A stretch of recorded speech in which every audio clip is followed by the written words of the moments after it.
지난 한 주 동안 그 에녹처럼 오늘을 삽시다 라는 말씀을 붙들고 우리는 살았습니다. 65세에 무드셀라를 낳고 그 후 300년을 하나님과 동행함으로써 유일하게 죽음을 경험하지 않았던 에녹. 우리도 에녹처럼 하나님께만 집중하는 삶을 살아가자고 했습니다. 에녹처럼 하나님의 심판을 생각하며 주님의 말씀을 진지하게 받아들이고 지나온 삶을 돌이켜 철저히 회개하고 이제는 온 마음과 뜻과 정성을 다해 하나님과 동행하자고 했습니다. 에녹처럼 어딜 가도 살아계신 하나님의 말씀을 떠올리고 그 말씀대로만 살아가자고 했습니다. 에녹처럼 주님의 말씀을 따라 내 삶의 모든 방식을 바꾸자고 했습니다. 에녹처럼 무식하리만큼 단순하게 주님의 말씀을 따르는 삶을 살자고 했습니다.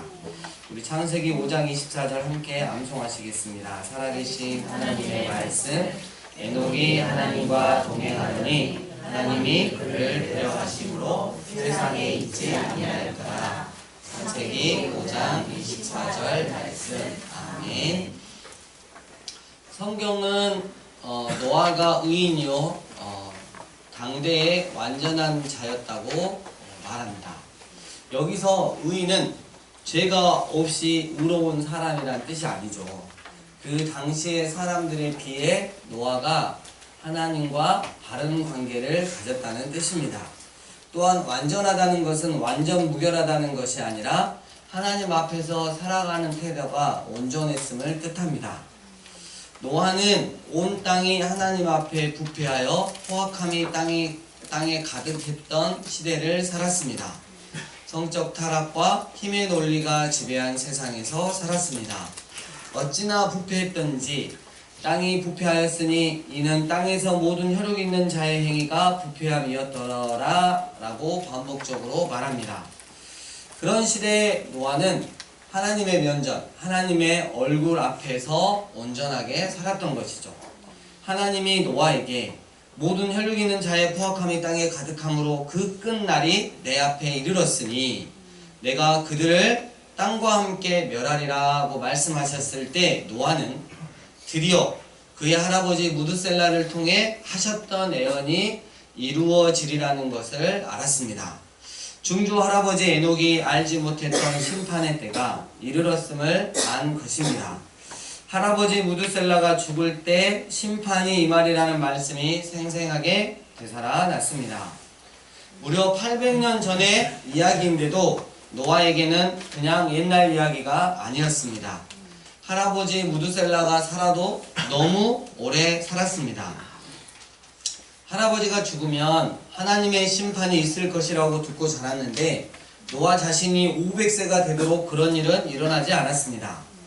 그럼에도 불구하고 어느 날 하나님이 드디어 때가 이르렀다고 하시자 의심 없이 믿었습니다. 그에게 하나님의 말씀은 옛날 이야기가 아니었던 것입니다. 이제 하나님이 노아에게 방주를 만들라고 하셨을 때 그가 어떻게 했는지 살펴봅시다. 창세기 6장 22절 노아가 그와 같이 하여 하나님이 자기에게 명하신 대로 다 준행하였더라. 모두가 부패한 시대에 노아는 말씀대로 밀고 나갔어요. 지으라고 명하신 방주의 크기가 어디 작기나 했습니까? 길이는 300규빗, 너비는 50규빗, 높이는 30규빗으로 지으라고 하셨습니다. 환산하면 길이가 136.8m, 너비가 22.8m, 높이가 13.7m예요. 아파트 5층 높이죠. 노아의 가족 8명이 탈 배가 이렇게까지 커야 했을까요? 이해가 되십니까? 하나님의 말씀을 믿지 않으면 정말 이건 미친 짓입니다. 그렇지만 노아는 말씀에 순종하여 그대로 준행하였다는 것, 밀고 나갔다는 것입니다. 배를 만들라고 하셨으니 하나님이 얼마나 좋은 날씨들을 허락해 주셨겠습니까? 하나님이 주신 그 좋은 날씨에 세상 사람들은 신나게 놀고 먹고 마시는데 노아는 땀 흘리며 배를 지었습니다. 무려 800년이나 묵은 옛날 이야기를 믿었습니다. 바로 이 믿음이 에녹과 맥락을 같이 합니다. 이것이 동행이죠.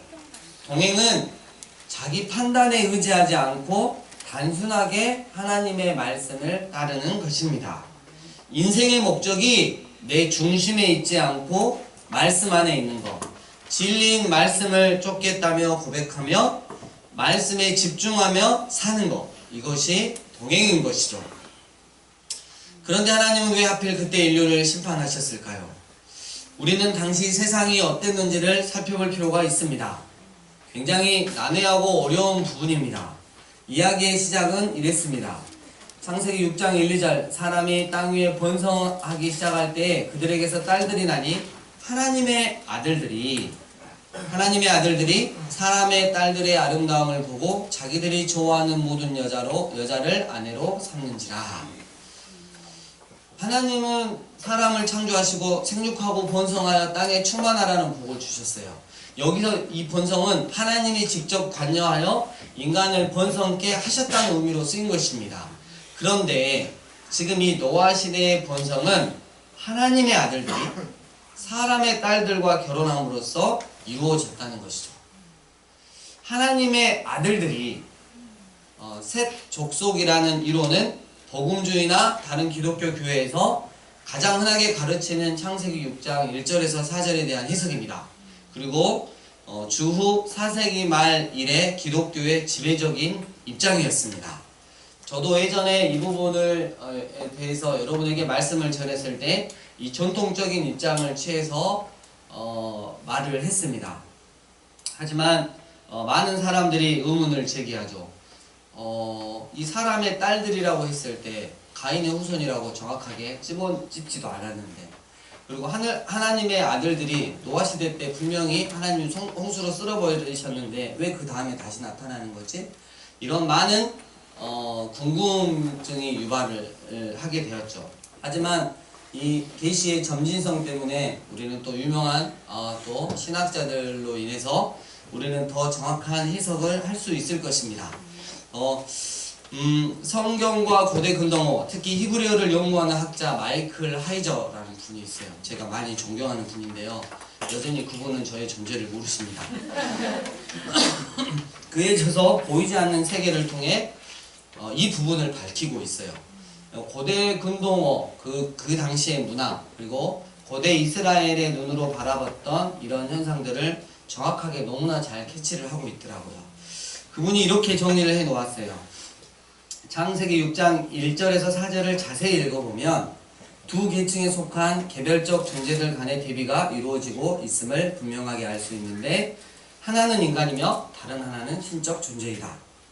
1절, 인류가 어떻게 땅에서 수적으로 번성했는가를 말하면서 본문은 딸들만 언급한다. 딸들이 나중에 있겠죠. 요점은 가인과 아벨 이후 지상의 모든 출생자가 문자적으로 여자였다는 것이 아니다. 그게 아니라 창세기 저자는 두 집단을 대비하기 위한 배경 설정을 하고 있는 것이다. 2절, 사람의 딸들, 즉 첫 번째 집단은 인간이고 여자이다. 2절은 대비를 위한 다른 집단을 소개하는데 바로 하나님의 아들들이다. 그 집단은 인간이 아닌 신적 존재다.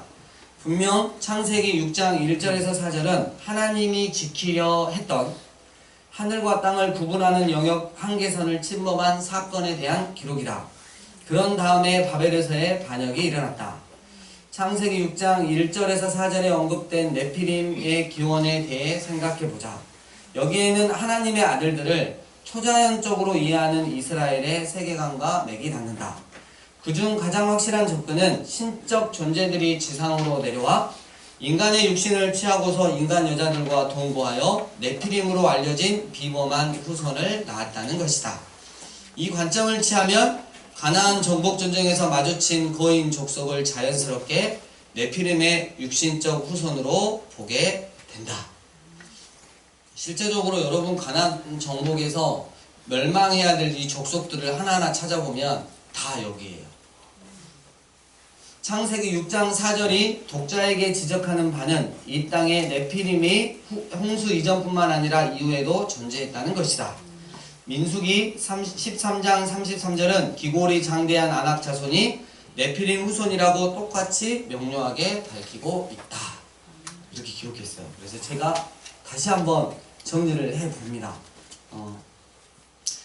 여러분 기존의 전통적인 기독교 해석을 취하셔도 상관이 없고요. 지금 제가 또 제시하는 것을 취하셔도 상관이 없습니다. 이단 아니야 이런 식으로 하면 정말 곤란합니다. 이분도 마이클 하이저도 전통적인 보수 신학을 하고 계시는 분입니다. 그래서 저는 요한계시록까지 이렇게 정리를 해보았어요.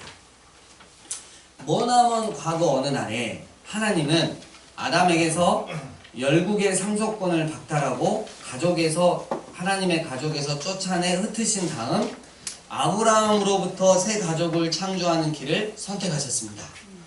하나님에 의해 상속권을 박탈당한 열국은 하나님의 신적 아들들의 권한 아래 놓이게 되었습니다. 그러나 그들도 부패하게 되었습니다. 창세기 6장 사건에 대해 가장 널리 알려진 해석은 에녹 1서 성경 외경에 속하는 거죠. 6장에서 11장입니다. 이런 에녹서에 이런 말이 있어요. 그때에 사람들의 아들들의 수가 늘어나자 곱고 아리따운 딸들이 그들에게서 나오니 순찰자들 곧 하늘의 아들들이 이 딸들을 보고 탐했더라. 그들이 서로에게 말했다. 오라 우리가 사람의 딸들로부터 아내들을 취하여 우리를 위해 자식을 낳자. 또한 그들도 유한한 존재가 되어 죽음을 맞게 되는 형벌을 선고받았습니다. 시편 82편 6절에서 8절 내가 말하기를 너희는 신들이며 다 지존자의 아들들이라 하였으나 그러나 너희는 사람처럼 죽으며 고관에 하나같이 넘어지리로다. 구약은 기본적으로 원래의 에덴 동산을 다시금 실현하기 위한 여호와 하나님과 그분을 반역한 하나님의 아들들의 기나긴 전쟁을 기록한 책입니다. 그 후 성육신한 여호와 즉 예수님이 다시 오셔서 여호와 하나님의 도성을 위협하는 열국을 지휘하던 짐승 즉 적그리스도를 무찌르는 아마겟돈에서의 승리는 하나님의 아들들을 그들의 보좌에서 폐위시키는 사건이기도 합니다. 요한계시록 19장 19절에서 21절 또 내가 보매 그 짐승과 땅의 임금들과 그들의 군대들이 모여 그 말 탄 자와 그의 군대와 더불어 전쟁을 일으키다가 짐승이 잡히고 그 앞에서 표적을 행하던 거짓 선지자도 함께 잡혔으니 이는 짐승의 표를 받고 그의 우상에게 경배하던 자들을 표적으로 미혹하던 자라. 이 둘이 산채로 유황불 붙는 못에 던져지고 그 나머지는 말 탄 자의 입으로부터 나오는 검의 죽음에 모든 새가 그들의 살로 배불리 먹더라. 그날은 여호와의 날이며 모든 악한 자들이 심판받고 신실한 믿음으로 예수님을 따르며 이긴 자들이 하나님의 불충한 아들들의 자리를 대신 차지하는 때입니다. 하나님의 나라는 영화롭게 된 신자들의 참여로 다시 구성된 천상회의 다스림을 받음으로써 지상에서 온전하게 실현될 것입니다. 믿음을 소유한 인류의 충만한 수가 부활의 영화로운 몸을 입고 새 에덴적 세상을 경험하게 될 것입니다. 이런 관점이 있습니다. 무엇이라고요? 하나님의 아들들이 신적인 이 존재들이 이 땅에 인간의 몸을 입고 와버렸다고요. 여러분 우리 예수님도 하나님이신 예수님도 인간의 몸으로 오셨어요. 그러니까 그거가 믿어진다면 별 무리가 없을 것 같아요. 그래서 저는 오늘 여러분에게 전통적인 해석과 또 새롭게 발견한 해석을 두 가지 제시를 했습니다. 고민하시지 마시고 둘 중에 하나를 취하시면 될 것 같습니다. 저를 이상하게 보시면 안 됩니다. 다음으로 넘어가겠습니다. 하나님을 떠났음에도 불구하고 그들이 만들어낸 문화와 문명은 놀라웠고 그들에게서 인재들이 태어나 용사가 되고 스타가 되었습니다. 하나님에게로 돌아갈 이유가 없어졌어요. 여러분 하나님 없이 세상에서 잘나가는 사람들 보면 정말 부럽잖아요. 근데 이게 복이 아니라는 거죠. 노아 시대 사람들은 홍수가 임하기 전까지 그 어떤 하나님의 마음도 그 어떤 하나님의 계획도 모른 채 먹고 마시고 장가들고 시집갔습니다. 왜 그랬을까요? 몰랐기 때문이죠. 홍수가 닥치리라고는 상상도 못했기 때문입니다. 마태복음 24장 37에서 39절 노아의 때와 같이 인자의 맘도 그러하리라. 홍수 전에 노아가 방주에 들어가던 날까지 사람들이 먹고 마시고 장가들고 시집가고 있으면서 홍수가 나서 그들을 다 멸하기까지 깨닫지 못하였으니 인자의 임함도 이와 같으리라. 궁금해요. 그 당시에 이 노아 시대 사람은 과연 비를 경험해 봤을까? 그 전에 홍수라는 걸 아니 지역적으로도 이렇게 경험해 보았을까? 되게 궁금해요. 근데 경험해 보지 못했을 것 같아요. 하나님이 물로써 심판하신다 그러니까 이거는 경험치도 없고, 그리고 이 세상 이렇게 먹고 마시고 장가들고 시집가고 너무 즐거운데 헛소리 하는 걸로 들렸겠죠. 그러다가 심판이 임한 것이죠. 우리 주님도 우리가 세상에 코박고 살아갈 때 분명히 성경을 통해서 말씀하셨는데, 우리가 세상 것을 탐하고 세상 거에 코박고 살아갈 때 갑자기 오신다라고 말씀하고 있는 것이죠. 하나님이 땅 위에 사람을 지으셨던 것을 한탄하셨습니다. 창세기 6장 5절에서 7절, 여호와께서 사람의 죄악이 세상에 가득함과 그의 마음으로 생각하는 모든 계획이 항상 악할 뿐임을 보시고 땅 위에 사람 지으셨음을 한탄하사 마음에 근심하시고 이르시되 내가 창조한 사람을 내가 지면에서 쓸어버리되 사람으로부터 가축과 기는 것과 공중의 새까지 그리하리니 이는 내가 그것들을 지었음을 한탄함이니라 하시니라. 5절 보시고의 의미는 조사하여 진단하다입니다. 한마디로 진단이 끝났다는 거예요. 하나님의 진단은 이렇습니다. 사람의 마음으로 생각하는 모든 계획이 항상 악하다. 단순히 감정적인 마음이 악하다는 것이 아니라 지성과 감정과 의지에서 나오는 모든 계획들이 악하다는 것입니다. 본래 창조의 의도가 깨어지고 죄악에 물들어 죽어가는 인간들을 본 하나님이 한숨을 쉬고 탄식하신다고 마음을 드러내셨습니다. 그렇다고 창조를 후회하셨다는 것이 아니에요. 죄악 가운데 고통받는 사람들만 슬픈 게 아니라 창조주 하나님도 슬퍼하신다는 뜻입니다. 이는 이 땅을 창조한 것으로 끝내지 않고 하나님 아버지의 마음으로 바라보시기 때문이죠. 죄악이 가득한 세상을 향한 하나님의 계획은 피조물을 지면에서 싹 쓸어버리는 것이었습니다. 철저하게 파괴하고 말끔히 씻어버리겠다는 뜻입니다. 여러분, 하나님은 아셔야 돼요. 사랑의 하나님 맞아요. 근데 무섭습니다. 동시에 오래 참고 기다리시는 분 맞습니다. 오래 기다리셨다가 바로 잡을 때가 되면 확실하게 실행에 옮기시는 분이십니다. 그러니 기다리실 때 순순히 우리 하나님께 돌아가는 게 좋습니다.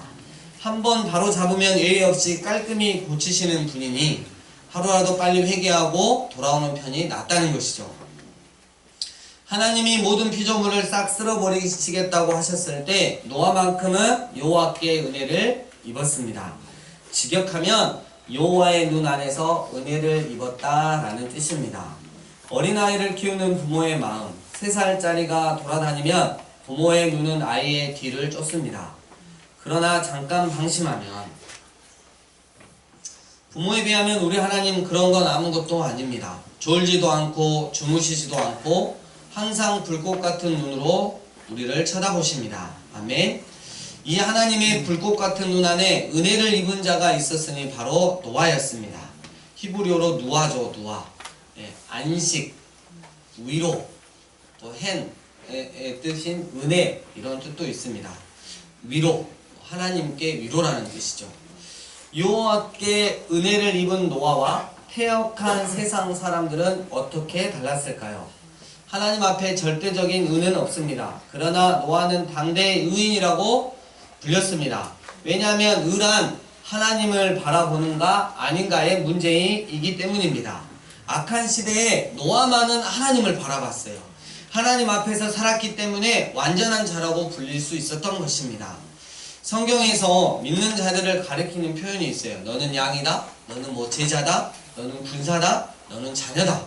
사실 엄밀하게 말하자면 이것들은 믿는 자를 가리키는 게 아니라 하나님과 믿는 자의 관계를 가리키는 것이죠. 나는 하나님이고 너는 하나님의 자녀고, 하나님은 목자이시고 너는 양이고, 하나님은 스승이시고 너는 제자이고, 하나님은 대장이시고 너는 군사고, 하나님은 아버지시고 너는 자녀고. 피조물은 하나님 없이 독립적으로 존재할 수 없습니다. 하나님에게 의존해야 살 수 있습니다. 하나님이 주신 시간과 공간 안에서만 살 수 있고 벗어나면 살 수가 없습니다. 하지만 우리는 죄의식과 교만으로 똘똘 뭉쳐 있습니다. 아담의 원죄 때문에 죄가 생명으로 들어왔고 이로 인해 우리는 죄 친화적인 존재가 되었습니다. 또 자기 힘으로 이룰 수 있다고 믿는 교만이 생겼습니다. 스스로 온전해질 수 있다고, 스스로 나 자신을 구원해낼 수 있다고 착각합니다. 그러나 인간은 하나님 없이는 그 어떤 것도 불가능합니다. 이것이 살아계신 하나님의 말씀, 성경의 선언입니다. 인간은 하나님과의 올바른 관계에서만 온전해질 수 있습니다. 인간은 절대 독립적인 존재가 될 수 없습니다. 줄기에 붙어 있어야 열매를 맺을 수 있는 의존적인 존재입니다. 가지가 줄기에 붙어 있어야 온전해지듯이 말입니다. 군사는 대장의 명령에 따라야 온전합니다. 자녀는 부모에게 순종해야 온전합니다. 성경에서 말하는 온전하다는 뜻은 스스로 완전하다는 뜻이 아니라 하나님과의 관계가 온전하다는 뜻입니다. 노아가 완전한 의인일 수 있었던 것은 하나님을 의존하며 하나님 앞에 있었기 때문입니다. 이것이 동행이라고 성경은 말하고 있습니다. 노아의 그 두 번째 이야기 다음 주에 계속하겠습니다. 말씀을 정리합니다. 세상에 먹고 마시며 즐길 것 많아도 하나님 없이도 사는 것이 편해 보일지 몰라도 하나님과 바른 관계를 맺고 하나님 앞에서 살아가는 태도가 온전했던 노아. 성적 타락과 힘의 논리가 지배하는 세상에서 할아버지 무드셀라가 죽을 때 하나님의 심판이 임하리라는 말씀을 붙들고 늘 하나님 앞에서 온전하게 살았던 노아. 하나님이 주신 좋은 날씨에 사람들은 신나게 놀고 먹고 마시는데 노아는 하나님 말씀 명령 그대로 믿고 순종하여 땀 흘리며 배를 지었습니다. 자기 판단에 의지하지 않고 단순하게 하나님의 말씀을 따랐던 노아. 인생의 목적이 내 중심에 있지 않고 하나님의 말씀에 집중하며 살았던 노아. 노아는 진정 하나님과 동행한 의인이었습니다. 하나님을 떠났음에도 불구하고 타락한 하나님의 아들들과 사람의 딸들이 만들어낸 문화와 문명은 놀라웠고 그들에게서 수많은 인재와 용사들이 났습니다.